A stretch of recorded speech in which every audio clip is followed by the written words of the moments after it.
Agora vamos conhecer uma franquia diferente.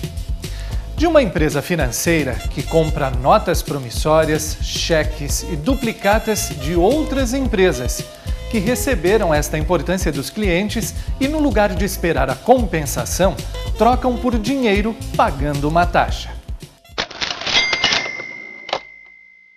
É que justamente para aumentar o capital de giro da empresa, aquela nota promissória que ele provavelmente receberia daqui a 4 meses, ele vem até nós, a gente tem, enfim, o fator que a gente cobra em cima dessa antecipação e ele faz a antecipação podendo girar o capital dentro da empresa, podendo investir em maquinário, em novos fornecedores, em estoque.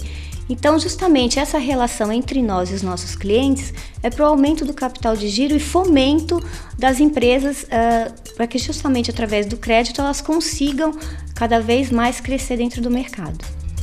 A nota promissória é algo assim que a empresa recebeu a mercadoria do fornecedor e ela paga com uma nota promissória, é isso? Sim, igual assim, eu posso dar um exemplo, igual quando a gente vai no shopping, vai comprar qualquer coisa e você dá um cheque. Nas empresas eles usam muito as notas promissórias e as duplicatas, né, que seriam os cheques das relações comerciais. Então essas notas promissórias, elas não são normalmente à vista, elas são a prazo. Muitas vezes parceladas. Então, o cliente, se vendo na necessidade de ter um capital de giro maior, ela vem até nós e a gente antecipa esse valor para eles, para que justamente ele possa fazer novos reinvestimentos dentro da empresa. Olha, quando uma empresa recorre às factorings para estar fazendo troca de cheques e duplicatas, já é um sinal de que a saúde financeira dessa empresa está comprometida.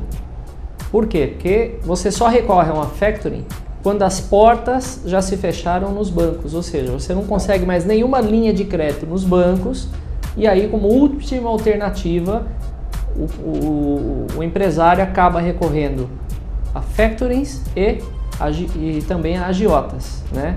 Então, assim, a factoring, ela sempre vai fazer a troca de duplicatas, de cheques com o empresário a um custo muito alto.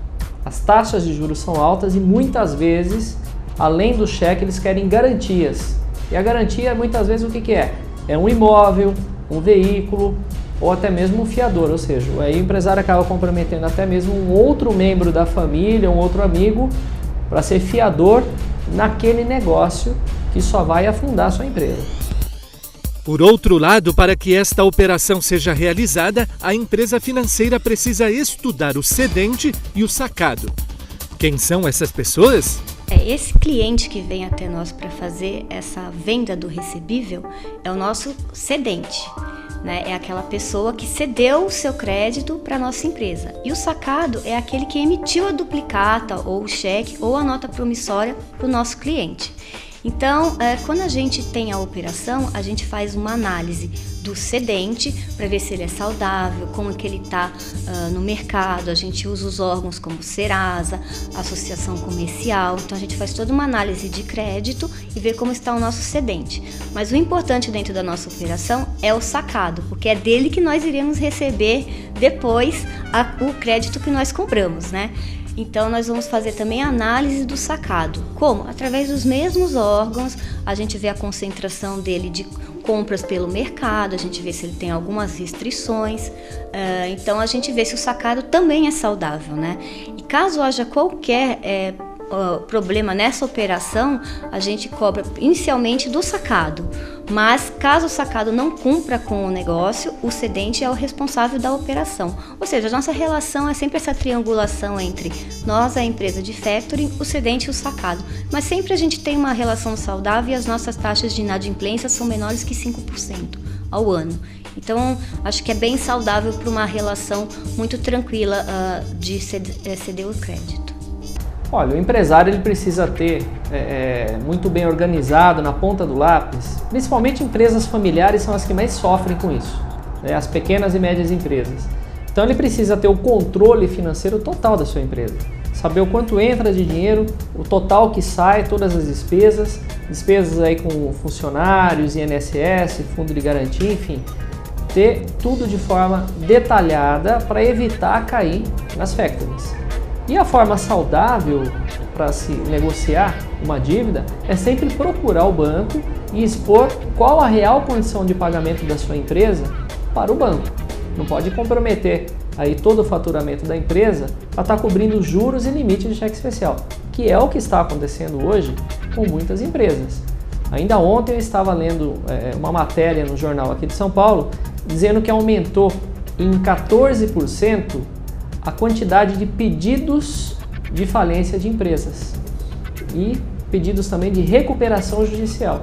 Então o que é isso? São empresas que abriram, na linha do tempo aí acabaram usando o limite de cheque especial, até mesmo empréstimos, financiamentos, para conseguir fazer a empresa girar e que hoje, que apostaram, né? Apostaram muito na economia, amanhã vai melhorar, mês que vem melhora, e aí não melhora a situação econômica, ele não consegue vender, não consegue dar vazão na sua linha de produção, nas suas mercadorias, e acaba tendo que recorrer mais uma vez a cheque especial. Então, o empresário hoje que tem uma dívida aí com o banco, ao invés de recorrer a uma factory, procura o banco, expõe a real condição da sua empresa e propõe um pagamento mensal que não comprometa a renda. E se o banco não aceitar, aí é hora de você procurar os seus direitos através do judiciário, infelizmente.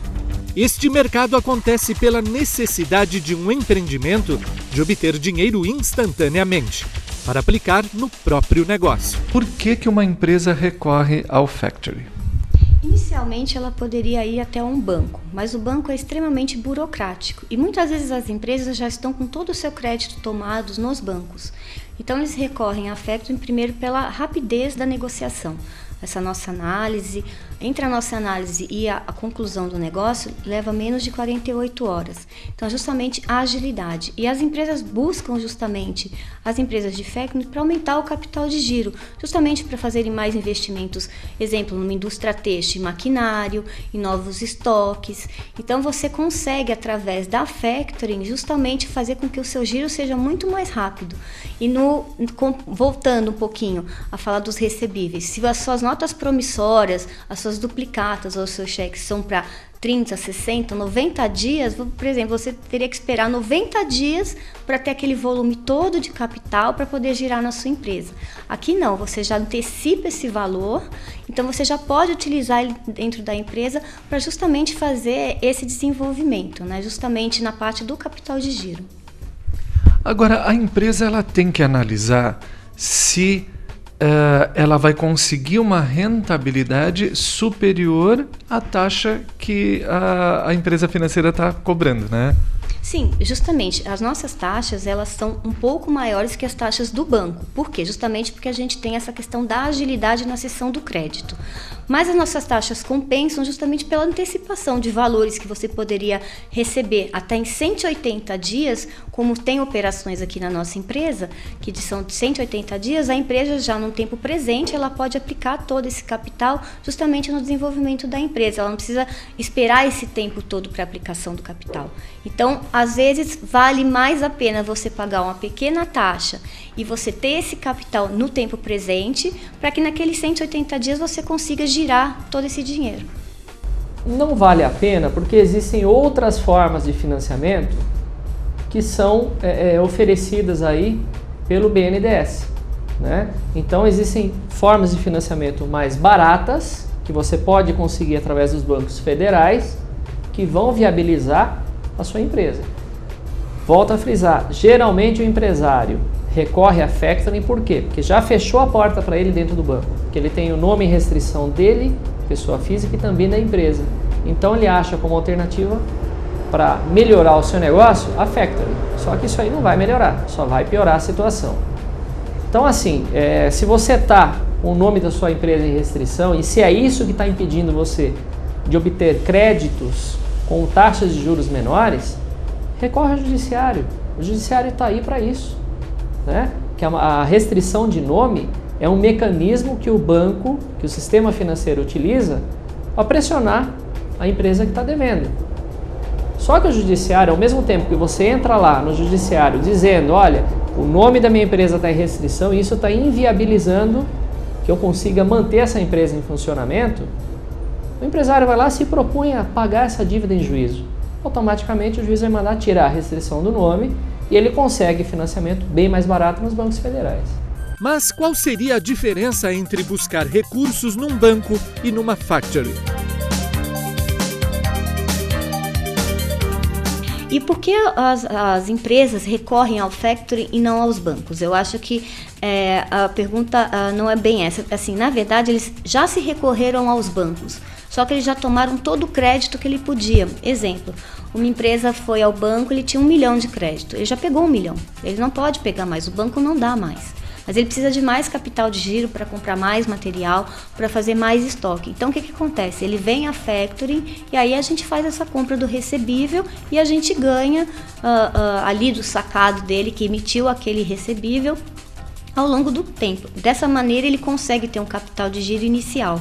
Então, na verdade, nós não somos concorrentes aos bancos, nós somos complementares naquilo que eles já não dão mais ao seu cliente, né?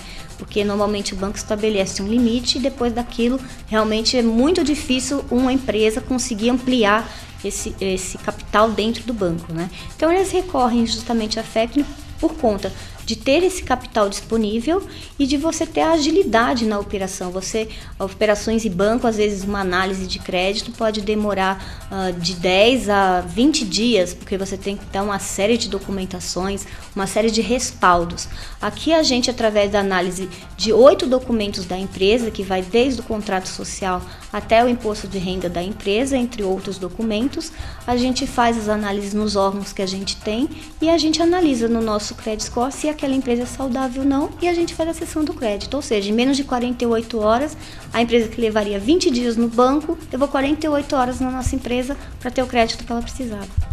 Nunca é conveniente recorrer a factories. Volto a frisar, as taxas de juros são muito altas e os contratos de descontos aí tem cláusulas que são extremamente leoninas para as empresas. Ou seja, você não pagou uma duplicata, ele vai lá, a factoring vai lá e acaba executando as duplicatas aí de outros clientes, e aí você acaba ficando mal, né, no relacionamento com os seus clientes, que são quem mantém a sua empresa. Então é geralmente isso que acontece nas factorings, ou seja, você não conseguiu cumprir com o pagamento de uma duplicata, eles vão lá e começam a executar as duplicatas dos demais clientes. E aí os clientes, por sua vez, nem sabiam que os cheques deles, que as duplicatas deles, estavam sendo jogadas numa factoring. E ninguém gosta de ter seu nome nas mãos de factorings, né? Então isso aí é uma coisa que no relacionamento empresário, cliente e fornecedor soa muito mal.